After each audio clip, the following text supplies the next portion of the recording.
E aí, pessoal, sejam todos muito bem-vindos, ou de volta, ou pela primeira vez. Eu sou o professor Pinguim, e hoje estamos juntos para fazer um vídeo que vai ser feito em duas partes, que é resolver um exercício clássico do ensino médio, e ele pode ser resolvido de duas maneiras muito distintas. Esse exercício vai ser resolvido no vídeo de hoje usando ferramentas de geometria analítica, e num próximo vídeo futuro ele vai ser resolvido novamente usando só ferramentas algébricas.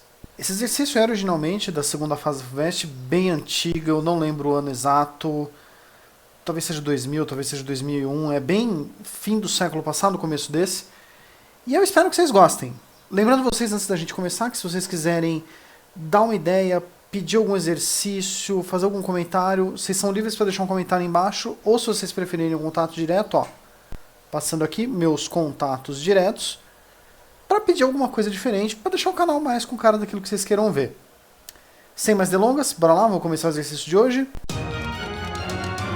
Pois, muito bem, vamos começar o exercício de hoje, como de costume, pelo enunciado.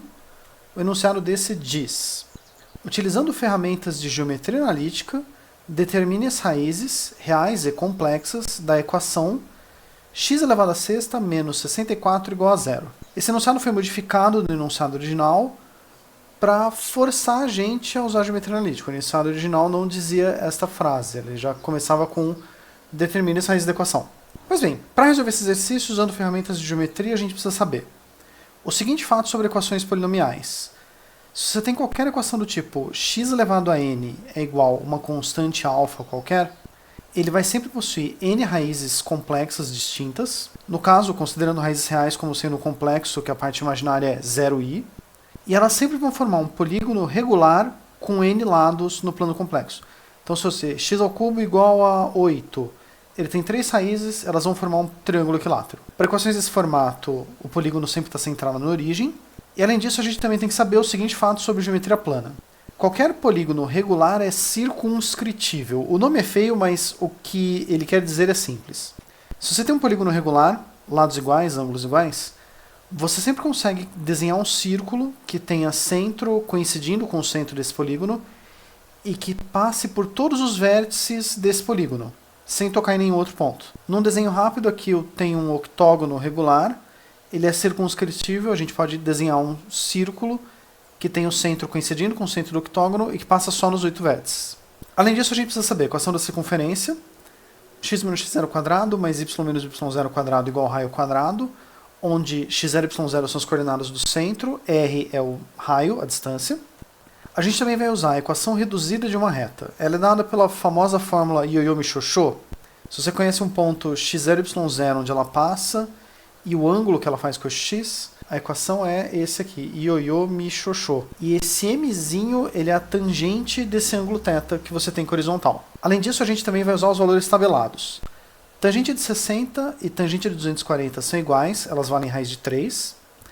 Tangente de 120 e tangente de 300 também são iguais e elas valem menos raiz de 3. E um último fato de geometria, qualquer hexágono regular ele é formado por 6 triângulos equiláteros. Sabendo tudo isso, a gente está pronto para resolver esse problema. A gente resolveu a equação x a sexta menos 64 igual a zero, ou x a sexta igual a 64. Ela é uma equação de sexto grau, ela vai ter 6 raízes, e pelo formato ser x a sexta igual a constante, ela tem 6 raízes, essas raízes vão desenhar um hexágono regular em torno da origem. Então, uma forma de resolver essa equação seria determinar geometricamente quais são esses pontos, e aí usando a geometria analítica a gente transcreve os valores deles para determinar as raízes do problema. Duas dessas raízes é fácil de obter, porque se x a sexta é 64, uma raiz possível é x igual a 2. Além disso, 64 também é menos 2 elevado a sexta. Então, uma outra raiz possível é x igual a menos 2. Então, até aqui a gente tem o ponto 2, 0, menos 2, 0, porque se o número é real, ele tem 0i na parte complexa. E a gente tem o hexágono regular, que tem centro na origem, e passa por esses pontos. Já que o centro está na origem, o lado é 2. Então, a gente tem um hexágono como esse aqui. Se a gente descobrir as coordenadas dos 4 pontos que faltam, os outros 4 vértices, aqui destacados em verde, a gente tem como determinar as raízes da nossa equação. E um jeito para a gente fazer isso seria determinar, bom, eu sei que esses pontos eles fazem parte do círculo de centro na origem raio 2. E eles também fazem parte das retas que passam pela origem e ligam os vértices opostos. Como o hexágono ele é dividido em 6 triângulos equiláteros, esse ângulo aqui, que a gente tem destacado, é de 60 graus. Na verdade, qualquer ângulo entre quaisquer duas retas aqui vão ser 60 graus, já que você está dividindo o círculo de 360 graus em 6 para fazer o hexágono.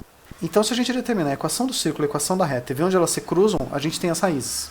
A equação da circunferência, como o centro está na origem, a gente tem que x0 vale 0, y0 vale 0. E como o raio é 2, a gente tem aqui, no lugar de r quadrado, 2 quadrado. Então a equação do círculo é x quadrado y quadrado igual a 4. Já as equações das retas, se a inclinação da primeira reta é de 60 graus, então a gente tem o ioiô michôchô, ela vai passar pelo centro. Então é y menos 0 igual tangente de 60, que o coeficiente angular ele é a tangente do ângulo, vezes x menos 0. Tangente de 60 é raiz de 3, então fica y igual raiz de 3 vezes x. Para outra reta, que vai ter 120 graus de inclinação, a que está decrescendo, a gente tem o processo parecido, só que vai ser tangente de 120, e a equação vai ser y igual menos raiz de 3 vezes x. Finalmente, a gente pode começar a resolver e achar os valores que a gente quer. Aqui eu desenhei com cores diferentes. Primeiro, esses dois pontos verdes, que eles são o cruzamento da reta y igual raiz de 3 vezes x com um círculo. A gente determina onde esses dois pontos se cruzam fazendo um sisteminha. E aqui, se y é x vezes raiz de 3, a gente pode trocar o y por x vezes raiz de 3. Raiz de 3 ao quadrado dá 3, x ao quadrado dá x quadrado. Com o x que a gente tinha aqui, fica 4x quadrado vale 4. Então, se 4x quadrado vale 4, x quadrado vale 1, x é mais ou menos 1. Se o x for 1, quando a gente substituir aqui, y vai ser raiz de 3. E se x for menos 1, y vai ser menos raiz de 3. Isso dá esses dois pontos, essas são as coordenadas desses dois pontos verdes. Para os outros dois pontos, que estão destacados em roxo, a ideia é a mesma. A diferença é que agora a equação da reta é y igual menos x raiz de 3. Substituindo na equação do círculo, a gente vai ter de novo 4x quadrado igual a 4. Novamente, x vai ser mais ou menos 1. Só que agora, como o y é menos x raiz de 3, se o x for 1, o y é menos raiz de 3, e se o x for menos 1, o y é mais raiz de 3. Isso dá os dois novos pontos. Esses pontos, eles vão representar, quando a gente for para o plano complexo, 1 no x, menos raiz de 3 na parte complexa. Então ele representa 1 menos raiz de 3i. Do mesmo jeito, esse ponto representa menos 1 mais raiz de 3i. E para os outros dois pontos que a gente tinha achado antes, os verdes, a gente tem 1 mais raiz de 3i, menos 1 menos raiz de 3i. Então, geometricamente, esses são os 6 pontos que formam o hexágono. E convertendo eles para números complexos, a gente tem que os valores das raízes são 2 menos 2, 1 mais raiz de 3i, menos 1 menos raiz de 3i, 1 menos raiz de 3i, menos 1 mais raiz de 3i. A gente pode encerrar aqui, dar um destaque maior, mostrar que a gente manja. É um problema interessante, a gente vai retomar ele no próximo vídeo, só que da próxima vez ignorando todas as coisas de geometria analítica. A gente vai resolver ele usando só ferramentas algébricas. A ideia não é dizer que um método é melhor que o outro, nem que o outro método é melhor que um. A ideia é mostrar que, às vezes, você pode ter ferramentas distintas para resolver o mesmo problema. E o que vai definir se você vai usar uma, se você vai usar outra, é basicamente a sua habilidade. O que você treinou mais? Quando você bate o olho no enunciado, qual é a primeira coisa que você enxerga? A coisa geométrica, a coisa algébrica. E na matemática tem vários problemas que são assim. Eu gosto disso, eu acho legal. Pretendo fazer mais vídeos com exercícios que admitam mais de uma solução para mostrar essas coisas funcionando. Bom, espero que vocês tenham gostado. Lembrando uma última vez que se vocês quiserem ter um contato direto comigo para pedir exercício, deixar alguma ideia, sugestão, fique à vontade, ó, passando aqui os meus contatos diretos. E eu agradeço vocês por terem assistido esse vídeo até agora. Muito obrigado por estarem comigo e eu espero ver vocês no futuro em outro vídeo. Até a próxima!